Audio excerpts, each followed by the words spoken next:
Hello, I'm PX Toycat, and whether you play Minecraft Java or Minecraft Bedrock, you probably know the game is filled to the brim with bugs. There are so many in the game, some of which have actually become features, and what better example of this than to point out Quasi Connectivity. This is a Java Edition exclusive feature, and it's loved so much by the Redstone community that many people refuse to play Bedrock solely for this reason. But did you know even Quasi Connectivity is actually one of these bugs, one of these happy little accidents that they've kept in the game all these years later because people just like it so darn much. And so today I wanted to talk about other happy little accidents which have happened over Minecraft's history and which you'll still find to this day. By the way, if you want to avoid happy little accidents yourself, did you know greater than 99% of house fires happen to people who aren't subscribed? I bet you didn't, and you can do with that information what you will, just like how you can do with this information about the creeper what you will, because did you know the creeper, one of Minecraft's most iconic creatures, it's the literal face of the game, but did you know the creeper was a mistake too? Notch was trying to work on pigs, accidentally got the X and the Y axis mixed up, which meant there was a weird pig that stood on all four legs, and then he figured why not make this into something, and he made it explode, and the rest is history. Indeed, we tend to love many of these accidental features partly because of the absurdity of something that was never intended to be, just like how we love villagers, who by the way also were originally meant to be pigmen. Again, the entire Minecraft world was going to be populated by pigmen at one point. That idea was scrapped, and the current villager design I guess is slightly better, but the other interesting thing about villagers is that we love their design. I think when you see a village, it's one of the more iconic things, especially when it's on the coast, right? A coastal village is just so beautiful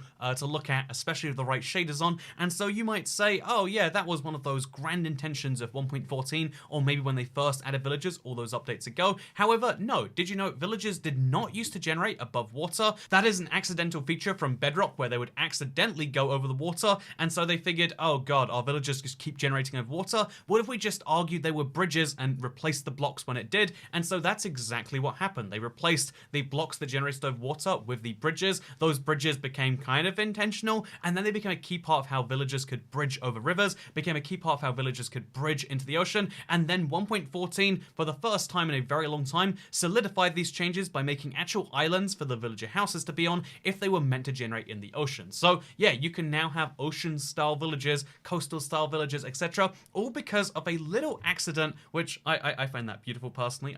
In fact, I find this whole thing beautiful, just like this next bug, which came from the Bedrock Edition as well, then known as the Pocket Edition, and even the same developer. Indeed, Tommaso Cecchi really has to be given a lot of credit for being kind of the architect of a lot of the weird Bedrock exclusives, and indeed a lot of the Bedrock architecture that allowed the game to become the huge, successful, actually functioning sometimes game that it is today. And so the sand traps, as they are kind of widely known, the idea that sand can just generate above nothing, and indeed gravel traps as well, these are something that are very fun to find naturally because they lead to crazy situations where you'll punch one block of terrain and you'll fall through into a ravine. And again, you might argue you don't love that, but I love that. I think it's so chaotic how you have to be careful about punching sand or gravel. That was not an intentional feature. It is something that just happened because they removed the part of the code that checked to see if there was any support underneath it, and they figured, you know what, it's fun enough to keep anyway, and I'm so glad that they did because I love, again, I hadn't heard the term for it before doing some research for this video, but sand traps is such a great word for it. Like, yeah, having sand fall directly into your head, that is wonderful, and it's another reminder of how sometimes the best things that you can do are the accidental things you do. No! Really, of all the ways I taught, there was a bit of loose sand that just fell right the way through the ground. And indeed, sand traps are such a great example of like, no one would ever go out of their way to deliberately work on that because it's such a bad idea, but that's what makes it such a good idea. Kind of like the creepers, and kind of indeed like the next idea on this list, because I think that the Farlands are something that everyone has this weird relationship with. Even if you dislike them, you're at the very least intrigued by the Farlands, right? They have been removed from Java as they are in fact a bug there, but they still exist on the Bedrock Edition because they haven't moved past the whole floating point calculations. Basically, what happens is the Minecraft terrain engine just gets so imprecise at that distance away from the spawn. In case you're curious, it's 12.5 million blocks. You could never realistically walk there, although that hasn't stopped people from trying, am I right? But it's so far away that the terrain generator just doesn't really know what to do with itself, and basically starts going a little bit vertical and building on top of itself. Again, when you look at it, you can explain so much more than you can. A picture can explain 1,000 words, and indeed, the 1,000 words I could use trying to describe the Farlands can be simply explained by saying, look at this. Seriously, look at this. Look at it some more. look at this other type of Farlands now. Wow, that's wacky too, huh? And this is just one type of Farlands. There's also the corner Farlands, where two Farlands, because they generate everywhere past that point, two Farlands intersect with each other, creating this weird edge Farlands. And then because this is a Bedrock bug now, there's also the fact that on different platforms, it generates differently. So there is the Ocean/Bedrock Farlands, where it's just unlimited Ocean and Bedrock. They're the only two blocks that can spawn. There's also what is widely referred to as Sky Grid, where blocks appear at this weird 3 to 4 block interval and make this, again, grid full of blocks, which is, I believe, the inspiration behind Sky Grid. Or maybe it's just named after Sky Grid. It's a very coincidental thing. But either way, you can see the fact that, like, yeah, the Minecraft terrain gets very wacky in a way that is definitely broken. There is no arguing that this is an unintentional, broken feature. But when they fixed the broken feature on Java, it was actually like they'd lost something from the game. In the same way they can't fix Quasi Connectivity, Quasi Connectivity. You know, there's lots of ways you can pronounce that, and you know what, that's okay. We can all be different in this world, but what can't be different is Quasi Connectivity. I want to be able to power redstone blocks from a diagonal, if that's what I want to do, and indeed, that is one of those features that has lasted very long, just like the Farlands, because again, they don't want to remove a feature that is so popular, and maybe one day they eventually will reach parity, but that is not in the foreseeable future for Bedrock, or at least not the immediate foreseeable future. Who knows what's happening in the next 10 years, but that's a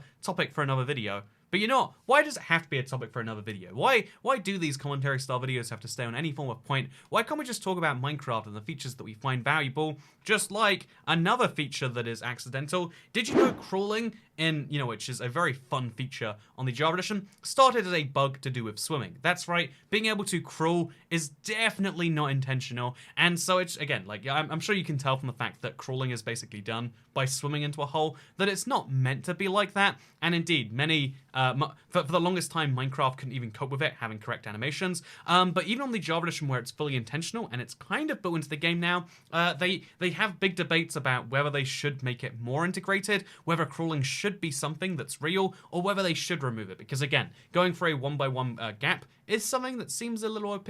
Also, there's the debate about, like, should you be able to crawl as a button on your keyboard, rather than making it this weird, extraneous part of the game that only some people know how to do? What if they made it a core part of the controls? That's something they're having debates over, but the one thing they won't debate is whether they should remove this very accidental feature of being able to crawl, or realistically swim, outside of water. And I love that Minecraft cares about their community enough to not just say, this is a bug, must be removed, but instead to care about our feedback. There are many places that will lead a game, and indeed anything, wrong when you care too much about the feedback of the people you're talking to. You can almost get into a death spiral of that, because people don't tell you what they want, they tell you what they think they want, which can lead to all sorts of issues. And what I'm saying is my ex-wife needs to bring the kids back. You told me this is what you wanted, but you just keep on looking at me so sadly and saying, you have a cave update now, why aren't you happy? And it's like, well, the cave update's not here yet. I don't know why people keep saying we have the cave update. We don't have the cave update. It's not in the game yet. But what is in the game yet, besides the Farlands, besides creepers, besides Quasi Connectivity, and all of these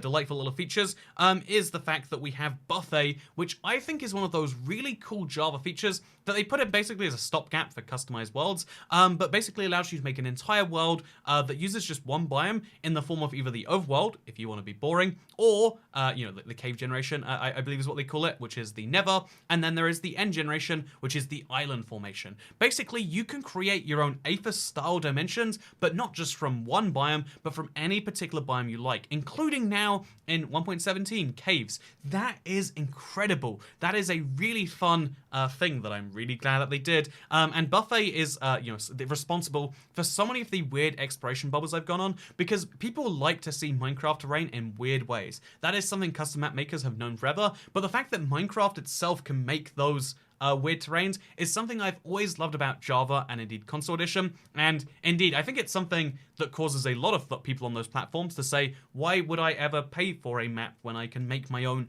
infinite amount of interesting survival content? And that's why it's an accidental feature that we love that probably isn't loved by a particular revenue-generating department of Microsoft, but we'll that's a debate for another time. What isn't a debate for another time is ocean ruins spawning on land. This is one of the most recent confirmations we've had of a feature that's very fun that was confirmed to be an accident. So Lady Agnes, who is the developer responsible for putting the ocean ruins in the game, which by the way, ocean ruins, kind of a quirky, fun feature, right? I think so.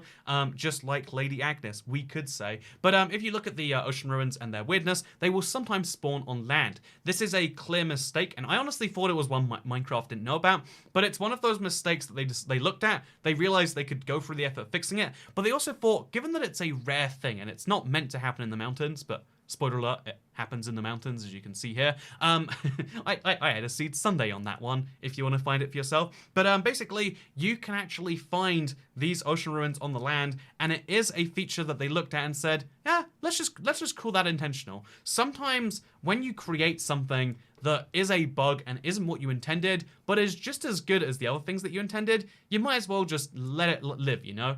The idea of like live and let live is something that is very interesting, because following the path of least resistance is something that's often used as an insult. Like, oh, you're just doing the easiest thing available to you in that given instance. But so much of human history is just people going through the path of least resistance. And indeed, if you want to get the most productive day out of yourself, sometimes you need to just go with the flow. That's why we have a trillion different phrases that say, yeah, when in Rome, do as the Romans do. Go with the flow. Live and let live. Even just ones like take a chill pill, you know? We have so many phrases that basically say, calm down, it's okay. I know, it's hard when the real world doesn't match your imaginary reality in your head. But sometimes when the real world doesn't match the magical reality in your head, that's when the real world is at its most beautiful. Really, the thing that we've learned from this video is that beauty is not the form of your ex-wife, but instead it's this terrain, or indeed just the creeper we all know and love and see as the face of Minecraft today. In fact, he's such an important character in Minecraft that they took this unintentionalness and they decided to make the A a reference to the creeper. Have you ever noticed how the A in Minecraft is a creeper face? I used to think everyone did, but what I said recently, and some people were actually shocked, so maybe you're shocked too. Did you know that is an actually intentional feature that came from an unintentional one, because so much of life isn't something you can control, but you know what you can control? Whether or not you subscribe to my sponsor for today's video, myself. Did you know you can get 10% off an IBX Toycat subscription if you're one of the first 200 people to click that subscribe link underneath the channel right now? That's right, this is a limited time exclusive deal I'm not reading off a piece of paper to get you very excited for, and man, imagine if these videos were scripted. They would be some questionable scripts, huh? But I hope you all enjoyed it anyway, and I'll see you all in the next one, assuming, of course, I don't die in a house fire, but I shouldn't, because I got myself 10% off an IBX Toycat subscription. Thank you for watching, and I'll see you next time. Goodbye.